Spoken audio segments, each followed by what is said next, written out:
Hey guys, want to take a little time today and do an overview of a knife I bought kind of as I guess you'd call it as an experiment to see what it was all about.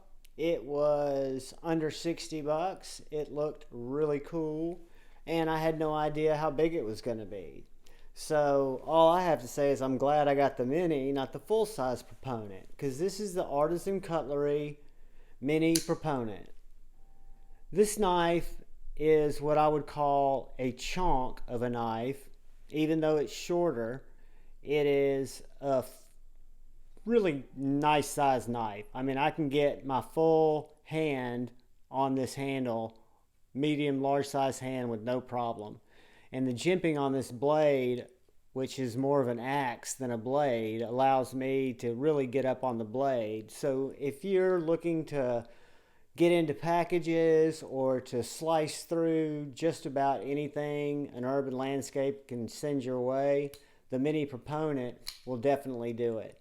It is a knife that's D2 steel, but it's a big hunk of D2. Look at the spine on the knife. It is so thick on the spine, but still comes down to a really nice flat grind, super sharp edge, super pokey splinter picking tip. It's got a fuller down the blade, so you can open this knife with flipper tab, thumb studs, or use that fuller for reverse flick. So it does have many different deployment methods, and it's got action because of the weight of the blade and the liner lock that's super smooth. But what do you use this knife for? It's a good question. I mean, I use it to get into packages. I don't carry it. The pocket clip works well. It's big in the pocket. So it's not a knife that gets a lot of pocket time, but it is a knife that gets a lot of cutting time. I enjoy this knife. Of all the knives that I've forwarded through my collection, this knife's, like some of the others I've shown you, has managed to stay around. There's a reason for that. Something about this knife really attracts me. I don't know if it's the Burlap Micarta handle. I don't know if it's the little overbuilt status of the knife, the way that it feels in my hand, the way that it drops, the way that it opens. The detent's not great on it, guys, but it flies out of there, and it just really works great for me for a little small novelty knife. Kind of was the word I was looking for. Let's look at a couple of quick size comparisons. Let's look at it next to the Cold Steel 4MAX. And it's about as tall as the 4MAX, but not nearly as long.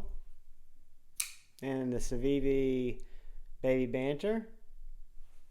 It's going to be bigger than the Baby Banter. Much wider, but not that much longer.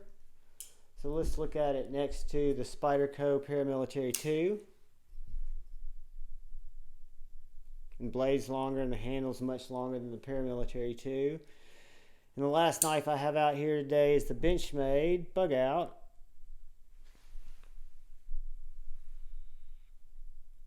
So it might be just a little shorter than the Bug Out, but in terms of overall length of knife, guys, even though it's a wicked Wharncliffe, it has the overall length of a Bug Out. You could fit two Bug Outs into it because it is such a thick knife and such a chunky little knife.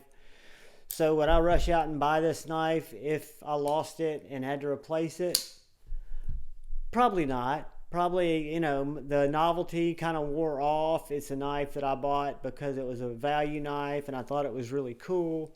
I've seen the full-size Proponent and thought it was really cool. Just don't have a knife case I think it would fit in.